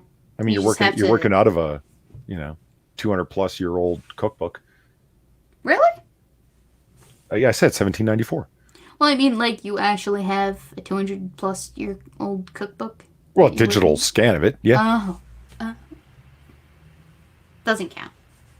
You have to actually dust it off first before you use it. Well, we've been down this road. If I could get access to even one of the later printings of Amelia Simmons' American Cookery from 1794, even if it was like one of like the, 1820 printings or whatever, because the first printings are insanely rare. I think there's only like 14 of them. 2 of them are in the National Archives, that sort of thing. Yeah, if I could go to my circular library and wheel the ladder over to one side and crawl up to the top shelf and pull off I'd be all about it, man. But unfortunately, Polly hasn't the time, especially due to his last-minute Christmas shopping. Well, yes. And cookbooks from back then are just like fantastically charming, especially if they're old enough where all the S's are F's. So it's I noticed that looking at old diaries, that the S's actually came out as it, because I was doing a lot of research for my Thanksgiving video, and I noticed that, and I was like, "What the fuck is this nonsense?" Yeah. What do you mean I'm to wheaten it to waste? It was so weird. I didn't know what was going on, but I figured it out. But like, why is that a thing, Polly? Explain. Okay, I looked into it, and it's just a typeface deal. It's what do they call it? The long form S, short form S, something like that. It's just the way it was, just typeface, and it's weird, the convention, the way that it works. If the first letter in the word is an S, like i.e. a capital S, it's an S as we know it to be. Anywhere else in the word, and in other words, a lowercase s, it's going to look like a cursive F. That's too complicated. I don't like it. The short and long S, as don't says. like yeah, it. And it is a little confusing. It was just a convention at the time. It's just the way writing works back then. It is baffling. I didn't realize how accustomed I am to, you don't think about reading something. You simply cast your eyes over the words, and the words appear in your mind through immense amount of practice, right? Yes. And so when you try doing that, when somebody switches just one of the 26 letters, and everything goes to hell and falls apart really quickly. Yes, it does. It's like, stop messing with the code, man. Ooh, good question. Speaking of old-timey things, did you do your homework, Polly? I didn't. And I'll tell you why. I'm feeling the judgy eye getting closer, and it's creeping me out, man. Stop it. Because it was Christmas. I had Christmas things to watch. Yes. I saw could be a Christmas 3 different Christmas carols in the past week. And they were all good. that's. Did you see the creepy one? Like not the old creepy one, but the most recently. The George C. Scott one. Yes. Yes, I did. It was excellent. It was excellent. So I should watch it then. Yeah, absolutely. Full Polly recommend, man. And then I saw the 1999 one starring Patrick Stewart. Yes. And it was really good. Cheap TV budget, so some of the special effects are like, ooh. But other than that, it wins, man. It's pretty goddamn good. Did you see the Jim Carrey one?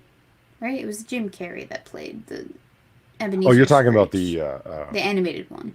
Yeah, that's, what's it called? Motion capture animation. Where it looks realistic, but it's still animated. Yes, yeah, that's the. I guess you could call it the Jim Carrey one. I personally prefer to think of it as the, what's his name? The guy who directed, Back to the Future and Forrest Gump, and I don't know. Robert Zemeckis. Robert Zemeckis is like to do a film like that is completely up his alley and predictable. Like, I don't mean boring. I just mean, yeah, I can absolutely see why this technology of motion capture comes along, where it's like we can get Gary Oldman and Jim Carrey and like all of these well-known actors, and they actually act out the scene. So we're taking their face and their emotions and plugging them into this software and then putting them into this world. I saw that, and I have seen it. It is very, very, very, very good.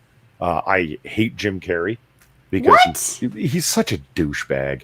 Well, yeah, I mean, but can't you separate him from his art? Well, generally speaking, yes. But sometimes it's like we just need a guy to be spastic as fuck. Let's get Jim Carrey.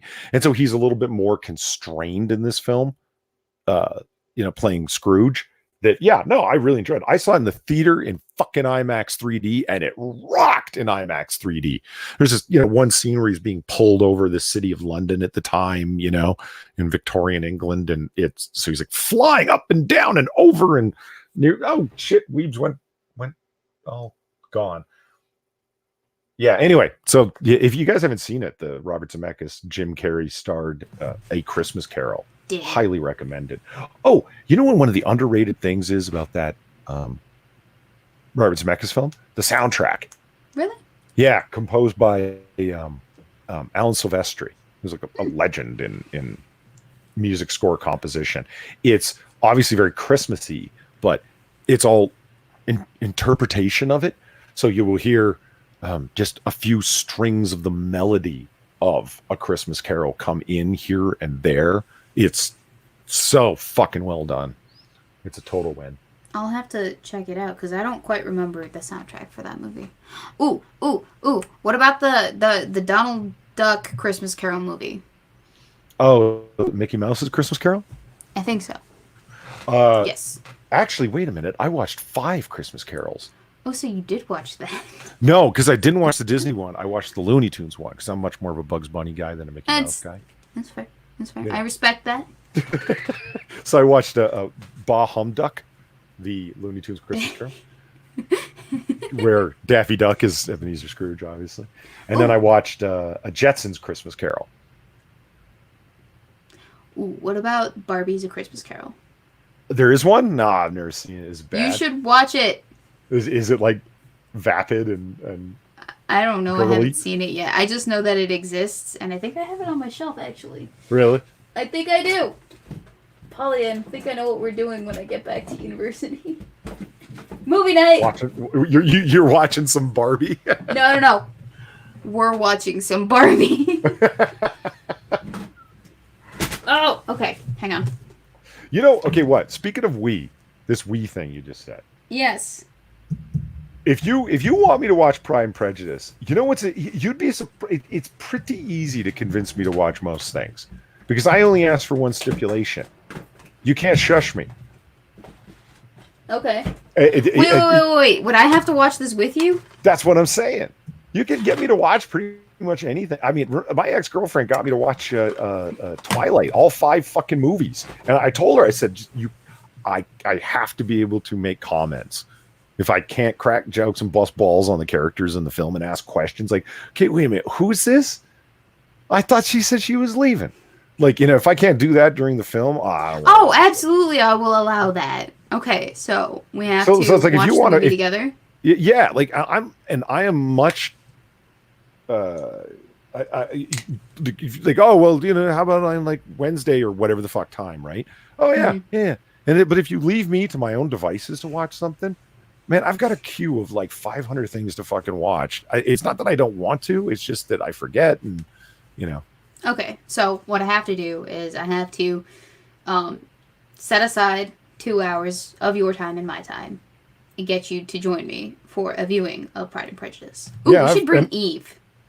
Yeah, and I've got a copy of it, the one you told me to go get. So the one with Knightley.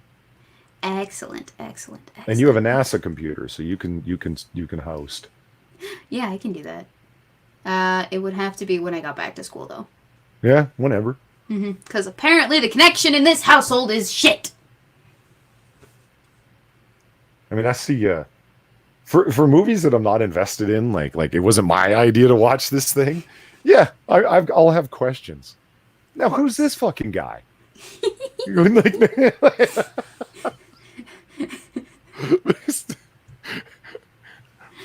Why are they going there? Well, don't you remember when they said that? Oh yeah, I guess. Yeah, well, I'm very bad when I watch movies. I like to talk and make snarky comments during the movie. Yeah. See, that's what I'm saying. Some people cannot stand talking during a movie or pausing during a movie. They can't put up with it. No, fuck that. And that's why I said, like, you have to be willing to. And admittedly, my ex-girlfriend was pretty good-natured about the whole thing because I was pretty raw on Twilight. Yeah. She was, she laughed a lot. She went along with it, like even though it was one of her, like she loved this movie series. You know what I mean? And was willing with me to, because I had this, I developed this ongoing concern for Mustache Dad. Oh, you mean Charlie Swan? Yeah. Have you Yeah. seen the movies or any of them? I have. I read all the books. I saw all the movies. Okay. Although the movies I only saw because my mom made me. Well, she wanted to see the movies, and that was the movie we were seeing that evening. Otherwise, I could just hang out in my room by myself. Yeah. Because we had like this whole home theater thing, and you can't just hang out in the house without experiencing the home theater. Anyway, I only read the books. Actually, I read the books, and they weren't horrible. I mean, they weren't greatest, but they weren't bad. All right? So, there's that. But yeah, I watched the movies, and they were shit. Well, I started calling Police Chief Swan Mustache Dad, and it was like he was the only likable character in all 5 films. That's what I came to decide. He was the only guy who was who he was and what he was up to and what he was doing was very, very clear, and he stuck to his convictions, and he was a person. He's like, he cared about his daughter. He wanted to do right by her, but he was kind of like an awkward dad, and he didn't know how to relate to her, and she was a miserable bitch. And it.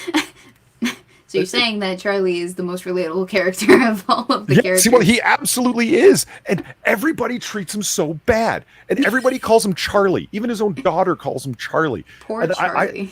I went into multiple rants where in watching these movies, I'm like, Charlie, just fucking kill him.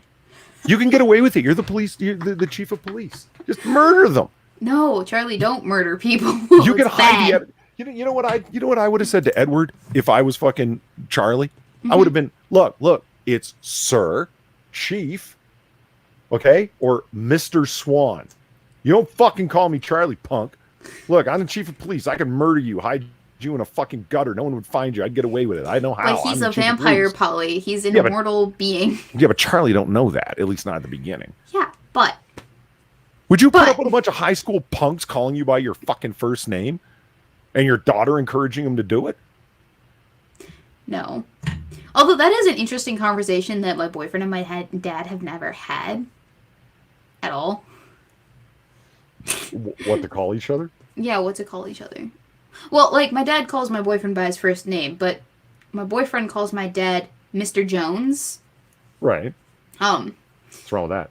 Well, no, they just never had a conversation about it. I'm like, at what point is it okay for you to call him Dad as well? Because, like, I'm supposed to call his mom, and his dad, I guess. Although, we've never had that conversation before, and all of his friends do that with his parents, and he does that with his friends' parents. But I'm like, at what point do we go from Mr. Jones to Dad? Like, I ain't never calling no girlfriend, fiance, wife's father, dad. That's just weird. For me. But, like, we've been dating for 5 years, and then at some point, we're gonna get married. Would you be okay with calling his dad?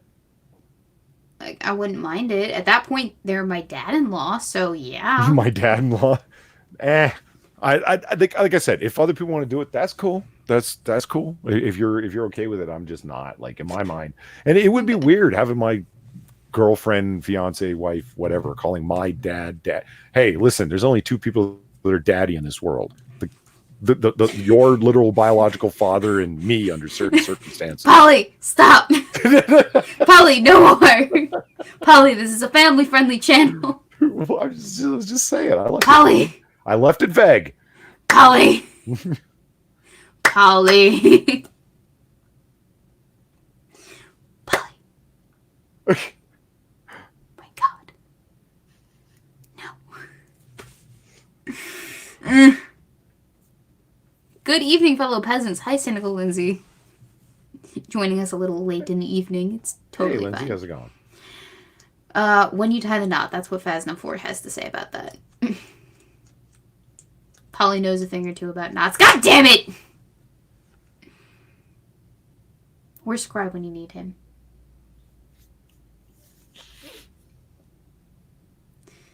I want a pet raccoon. Why? Well, they're cute. They got the little bandit face. I guess, But they're trash pandas. I thought. I mean, I don't think you should go grab a wild raccoon and bring it inside your house and go, okay, you're my pet now. Yeah, that'd be a bad idea. But Yeah, no, horrible idea. I mean, like, if you find is it a litter? A litter of baby raccoons abandoned by their mother, then yeah, maybe then you can domesticate some coons. God damn it! That was a bad joke! You afraid that's getting clipped? That's getting clipped. Alright, good night, everybody. It's been real.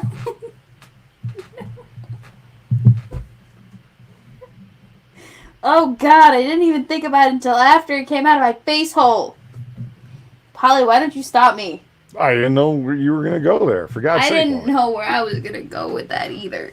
God damn it.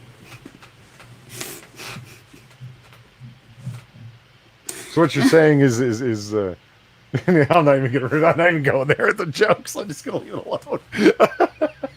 I was about to make all sorts of hay out of that. Nope.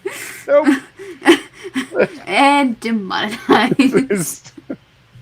Speaking of demonetized and things of the sort, fucking drunken uncle, am I right? I heard about that. I was on for that. I was on for both of those monkey streams. Fucking hell. Ain't that some bullshit?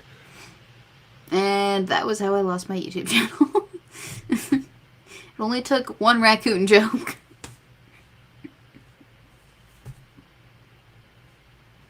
No, Jones does not have a plantation. Jones is not from the South. She's from the Midwest. I'm gonna die. It is intolerable. How dare. This is why you should totally subscribe to my BitChute channel, which I think is linked in the description. Hopefully it is. Is it? It's not. Wow. I mean, it's linked, but it's not linked in this video. Thank you to Evolved Potato for the donation over on the Streamlabs. So, Weebo, how many raccoons do you have domesticated? Of course, that doesn't say raccoons. It says the other thing that I accidentally said, but am not going to at this moment. I have no raccoons. Hey, I got a question for you. Is it coyotes or coyotes for you? It's coyotes. Is it not coyotes at other places? Yeah, a lot of people it's coyotes. Why? Why? It's just the way they say is the thing.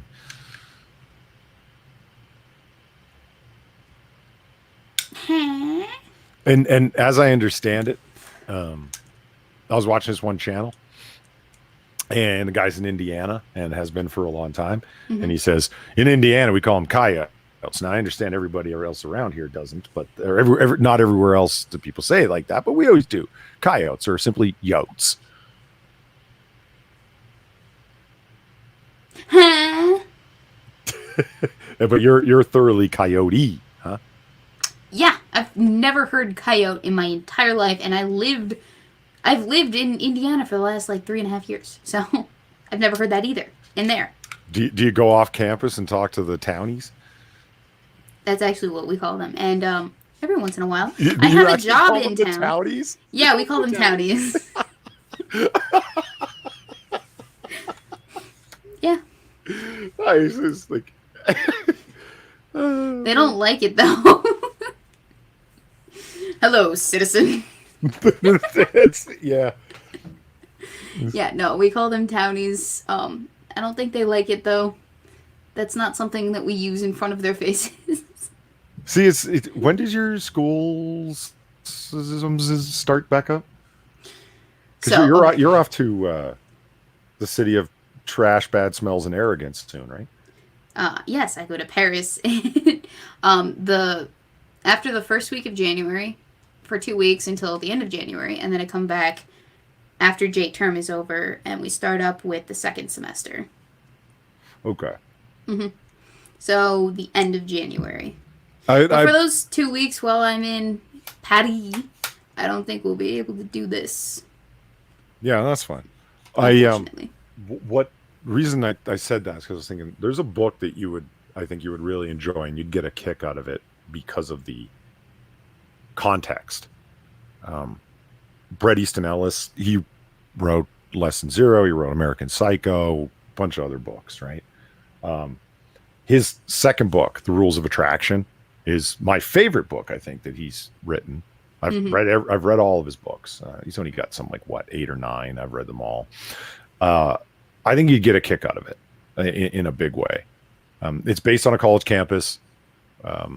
That's separate from, there's the townies and then there's the campus folk, and you'll recognize a lot of the types, even though it takes place in fall of 1985. I think you've endorsed this book to me, and I have yet to actually pick it up before. But you wanted me to narrate for this one chick. Oh, that's right. It's coming back to me now. That's right. Yeah. For if you ever read the book, you'll probably find it pretty insulting that I wanted you to narrate for that one girl. I have thick skin. I'm all right. Because she's a little slutty, Is that what you think of me, Polly? Well, what is so endearing about all of the characters, as I probably said to you at the time, is that there's nobody in that book that's likable. No one. Yes, that's what you said. Yeah, but they're not likable, but you end up being sympathetic towards them because they're all a bunch of unreliable narrators narrating their own internal monologue, their own internal description of what's happening. So you get to hear from their perspectives what's going on, and it conflicts with other people's rendition of events. It's like, well, wait a minute, who's right? It doesn't really matter who's right. The whole point is the individual perspectives on what's happening. It ends up, because they're all extremely human characters with all of the flaws that everybody has, you end up sympathizing with them in their various situations. And because it's based on a campus, I think you'd have a lot of fun with it. It's like, yeah, I know 17 people that are exactly like that guy that just got described. Okay. Yes. What was that called again? The Rules of Attraction. Yes. Which is an ironic title because there's no such thing. That's the point of the book. Rules. Yeah. No, there really aren't. Are there any patterns? Holy fuck. I touched the sword and it fell down. It's okay. It's okay, sword. It's okay. Treating your new weaponry like shit. Hey, I didn't do it. It was gravity, and it's all gravity. Oh, you know what we talked about one of the first cocktail hours we did? Yes. It was like the first one, the second one, third one. I don't know. We were going to do a pocket dump on all of our sharp things. Remember? Oh, that's right. We were. And now we can do that. Okay. We have 8 minutes left until I want to cut this thing off because El Boyfriendo is waiting for me. But I will get my knife collection. All right? Hold on. Hold on. Weebs. What? I'm right here. Well, I know. But if you don't have... I mean, I don't have them all. I'd have to go into the closet where... the sword and the naginata and the spear are, but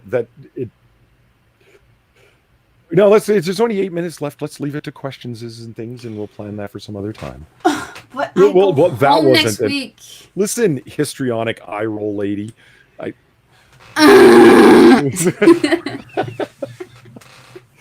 turning that into a GIF. You do that. You're going to be one of those famous people where it's like, who's the histrionic eye roll Becky? Ooh, I've always wanted to be a meme. All right, so please make it happen. One of the guy blinking his eyes and shaking his head in mild surprise. That could be you. Yeah. This could be you. Yeah. All over the world, we're on stupid websites. They'll be like, who was this and what did she do? She was rolling her eyes at her poor streaming partner that was asking her a simple question. So did you want to go into yeah, we can do question time if you want. All right, it's fine. I don't have to show off my knife collection. It's not like I have all the cool things. Polly needs to go to the closet. For what? I need to get into the closet? Is that what you're saying? I'm too openly gay? Reading right. BG's... Oh, BG said that. Shocker. Polly, is there something that you need to tell us? Well, no, because if I needed to tell you something, I would already be in the closet. That's fair. That's fair. right? I need to go back into the closet. I'm supposed to tell boyfriendo to call my father sir. It will win him points according to Assassin of the Grey. I think he does already, so we Gucci. I called my ex-girlfriend's father sir. It didn't go over well. He thought I was making fun of him. He thought I was being sarcastic. I call my dad sir, and I do it because I'm being sarcastic. Well, I kind of like jokingly call my dad sir, and it's not to bust his balls. It's just kind of like as a turn of phrase more than anything. But with him, I call him sir. But I don't know. Much like his daughter, he was also a miserable, empty bitch. So it just it wasn't surprising that whole family turned out to be two-faced and hostile. That's what I'm getting at. Wow, that's aggressive. Polly, do you have anything nice to say about any of your exes? I'm just curious. I don't have much to say in the way of bad things about the girl that I watched Twilight films with. No. Okay, all right. Just wondering. I mean, there was more than one. I mean, I'm not describing one person over and over again. I know. I'm just Okay. I'm just wondering. Okay, I thought you froze there for a second. No, I'm good.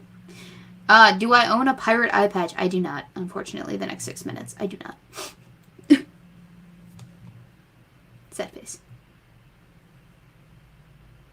Polly's thoughts on the suitor tradition in general. What does that mean? Suitor tradition. Like As in a male suitor to a lady's affections, I'm assuming? like a period of courtship during which you are not just wooing the woman, but you are wooing her parents as well. Yeah, you know what? I have a soft spot for traditional things of that sort where, you don't get cheap anal on the second night. You're stealing a kiss and so forth, like these kind of things. Like, yeah. But I mean, you show me the woman that's worth that, and I will go through the effort for the traditionalisms. I mean, that's kind of got to be one of those things that I don't know. I feel like she would have to initiate the suitoriness, Yeah. right?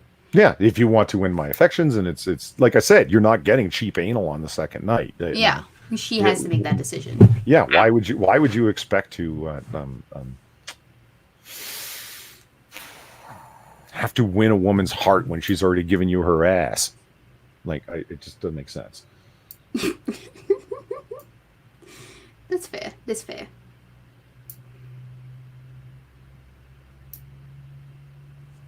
If I ever lose my mind and date a woman whose father is about my age, not sure what I'd call him. Ooh. Yeah, that is weird. Like, what do sugar daddies call their girlfriend / fiance / wife father? Like, because they're about the same age at that point, you know? Yeah, I mean, if you end up being anywhere near the same age as your girlfriend's father, just act as if you're. I mean, you must have had experience at some point in your life talking to some girl's father. Just act like you are younger. Everything will go smoothly, and only when somebody points out that you're near the same age will it seem weird. Just don't bring it up. Act like you're younger. It'll smooth everything right the hell out, and everyone will fall into their respective societal roles. It'll be fine. That was also a Friends episode. What is it? Yeah, Monica was dating Richard, who was like 20 years older than her and a friend of her dad's. Oh, really? See, the plots of Friends episodes are really, really interesting because they're all over the place. Faz asked, do they all live in Texas? I'm assuming you mean my exes. No. Not nary a one, actually. I've had aspirational thoughts that my soulmate might reside in Texas. I don't know why. Yeah, you think so? Yeah, I think it's possible. Maybe you I'm should not sure move why. it. I don't know. I would be okay with Texas. Yeah. I could deal with Texas. And Are next you 6 minutes, clipping ask your about it. nails? No, I'm playing with the belt clip on a little Streamlight flashlight that I have. Ah, okay. Next 6 minutes asks if I own a chia pet. Nope. Never have. Also, would you reside in Tennessee, Polly? I have no opposition to Tennessee. Seems like a nice enough place. They I have like- same gun laws, which is a good thing. I like Tennessee. I don't know what Been their there. taxes are like or what their university situation is like, but on the surface of it, do I have a problem with Tennessee? Fuck no. I don't know. I visited Vanderbilt for a college visit once. It was a big no from me. Too It was a big no? Too expensive, and also the smell was weird. The smell of Vanderbilt was weird. Yeah. Huh. I don't know what it is. Same thing with Butler. I couldn't stand Butler. It just gave me the heebie-jeebies. Oh, wait a minute. They're asking if I reside in Tennessee. Oh, I thought also, would you reside in Tennessee? I misread that. Oops. No, I don't reside in Tennessee. All right. We're at 9 p.m. for me. 10 p.m. for Polly? Question mark? Yes. But are you asking me if we've arrived at 10 p.m.? No, I'm asking you if you are at 10 p.m. As in, like, your time Well, zone tells you. my computer says 9:56. Oh, my It could be goodness. wrong. Why is your computer 4 minutes off? Hold on, let me look at my. Yeah, I believe you. I believe you. This time's wrong. Oh my gosh. Hey, that's why he's late, probably. I think we just figured it out. Okay. Yes. All right, shut her down, Weebs.